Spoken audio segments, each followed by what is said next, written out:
My ex-boyfriend Brandon lost his mind when he saw my wedding invitation. He started sending messages like, "She should be mine. You can't have her." His final message said, "I'll be at your wedding and I'll tell everyone the truth about you." What Brandon didn't know was that I wasn't just waiting for him to show up. I was preparing for it. My name is Rachel. I'm 28 years old and I work as a marketing coordinator. David and I have been together for 2 years and we got engaged last year. He's a perfect person, kind, understanding, supportive, the complete opposite of Brandon. I ended my relationship with Brandon 3 years ago. That 2-year relationship was the darkest period of my life. Brandon was obsessively controlling. He would interfere with my clothes, prevent me from seeing my friends, and constantly have jealousy fits. Worst of all, he would emotionally manipulate me. "You're nothing without me," he would say. "No one can love you like I do." He repeated these words so often that I actually started believing them for a while, but I finally broke free. Jessica, my closest friend, gave me strength. "Rachel, this isn't a healthy relationship," she had said.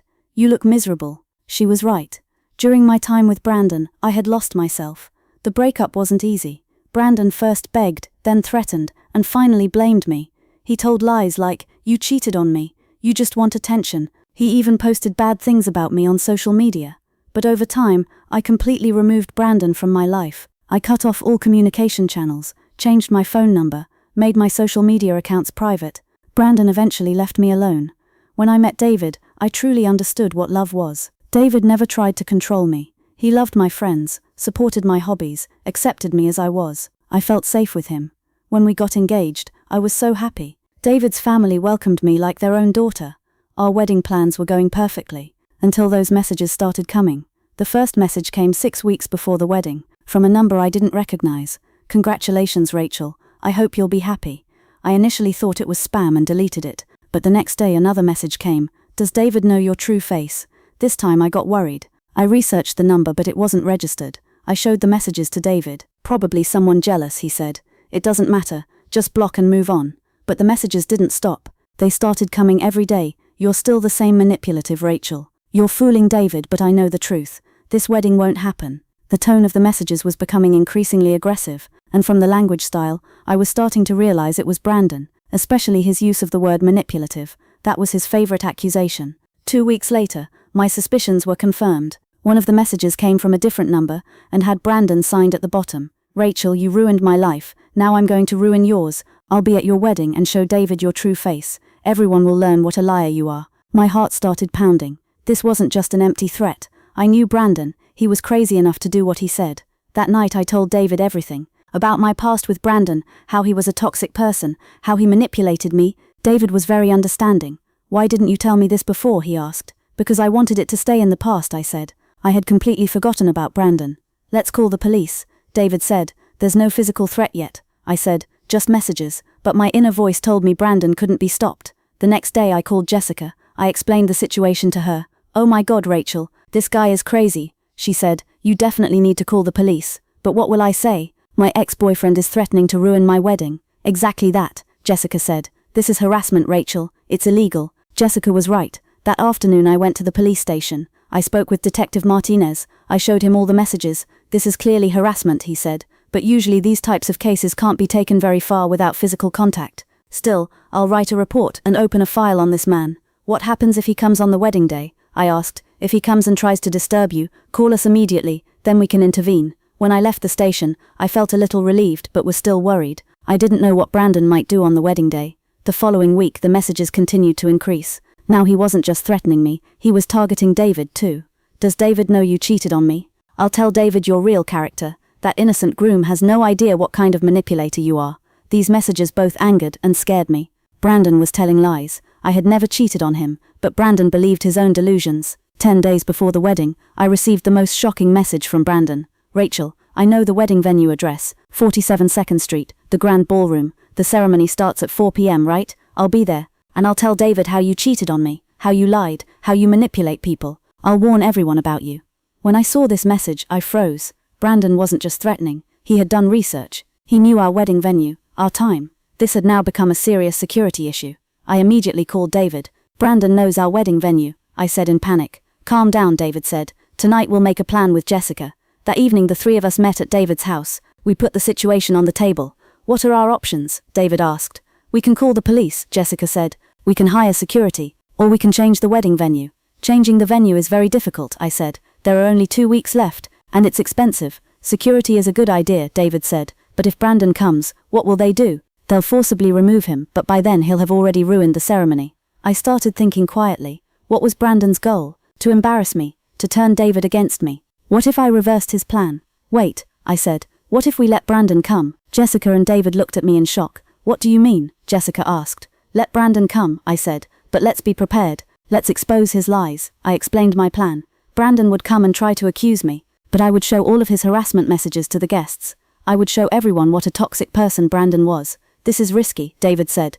"But it would be effective," Jessica said. "Brandon would embarrass himself." "I've been running from this man for 3 years," I said. "Enough is enough. I'm going to finish this with him on my wedding day." David looked worried. "Are you sure? This is your special day." "Exactly," I said. "This is my day, and I won't let Brandon ruin it." We detailed our plan. Jessica would play the wedding coordinator role and alert me when Brandon entered the venue. I would prepare, print all the messages, document Brandon's harassment behavior. David would also inform the groomsmen about the situation and keep them ready. If Brandon acted aggressively, they would intervene. "Should we also inform Detective Martinez?" I asked. "Yes," David said. "At least they should know what might happen." The next day I called Detective Martinez. I explained my plan. "This is a smart approach," he said. "But be careful. If the situation escalates, call us immediately." 3 days before the wedding, I received the last message from Brandon. "Get ready, Rachel. On Saturday, everyone will see your true face." This time I replied to him, "Brandon, if you come on the wedding day, you'll also see the surprise I prepared." I never received another message from Brandon. He was probably surprised by my confidence. On the morning of the wedding day, I woke up feeling a strange peace. I was no longer scared or worried. I was ready. Jessica came early and helped me with my hair. "How are you feeling?" she asked. "Strong," I said. "For the first time I feel this strong." "What will you do if Brandon comes?" "I won't let him stop me," I said. "I'm no longer that old, scared Rachel." When we arrived at the wedding venue in the afternoon, everything looked perfect. Flowers, decoration, guests, David's family and friends, my family, and friends. Everyone was happy. The ceremony was supposed to start at 4 p.m. At 3:45 Jessica came to me. "No news from Brandon yet," she said. "Maybe he won't come," I said. "Maybe it was just a bluff." At 3:55 the music started. The bridesmaids started walking. I was standing at the aisle with my father's arm. Exactly at 4 days, the venue door opened. Brandon walked in. I was seeing him for the first time in 3 years. He had changed. He looked thinner, older, but that familiar anger in his eyes was still there. Everyone in the venue turned to him. Whispers began. Brandon walked to the middle of the aisle and shouted, "Stop! This wedding must be stopped." The guests were shocked. David's mother put her hand to her mouth. The priest froze. Brandon continued, "This woman is not worthy of marriage. She's a liar, a manipulator." The venue became completely silent. All eyes were on Brandon, then on me. I calmly left my father's arm and walked to the microphone. "Excuse me, guests," I said. "This man is my ex-boyfriend Brandon. He's been harassing me for 3 years." Brandon was surprised. He probably didn't expect me to be this calm. "She's lying," he shouted. "She cheated on me. She's a Brandon," I said through the microphone. "Are you finished?" Everyone in the venue was looking at me. Jessica brought the folder we had prepared. "Guests," I said, "I have some things I want to show you." What I pulled out of the folder were printouts of all the harassment messages Brandon had sent me over the past 6 weeks.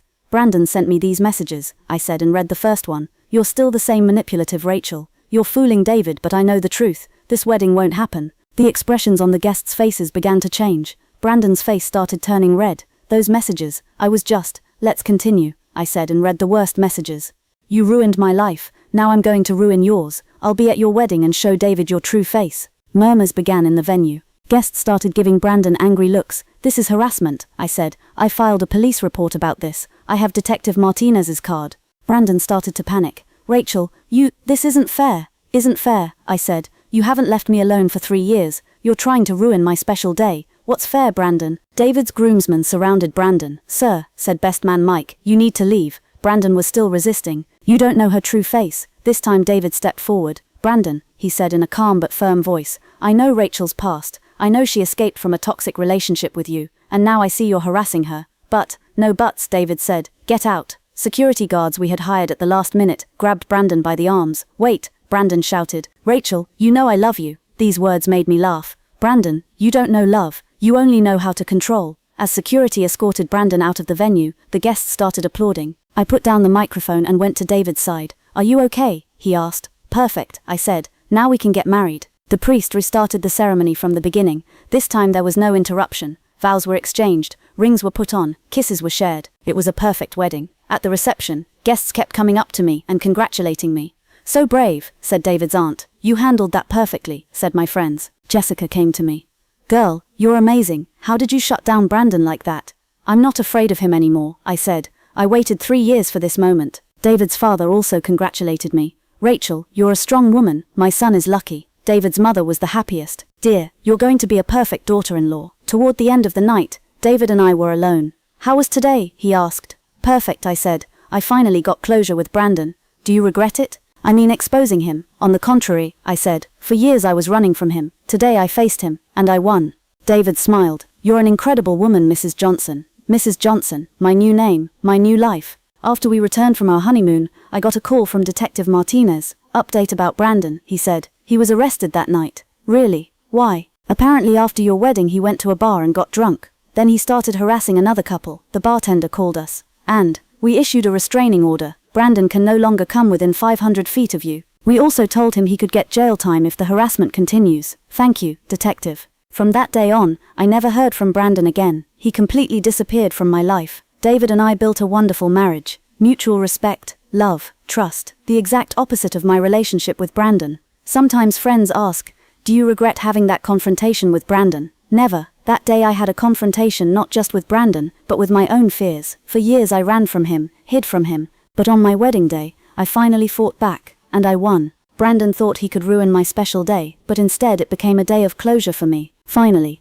I made peace with my past. My marriage with David is strong. Brandon's toxic shadow is no longer between us. We're free. Sometimes at night I think about that day. I remember Brandon's face when I started reading those messages aloud. Shock, panic, defeat. He was a bully, and bullies are usually cowards when confronted. I'm no longer a victim, I'm a survivor. Brandon had said he would inform everyone about the truth at my wedding, and he was right. The truth was revealed that day, but that truth wasn't about me, it was about him.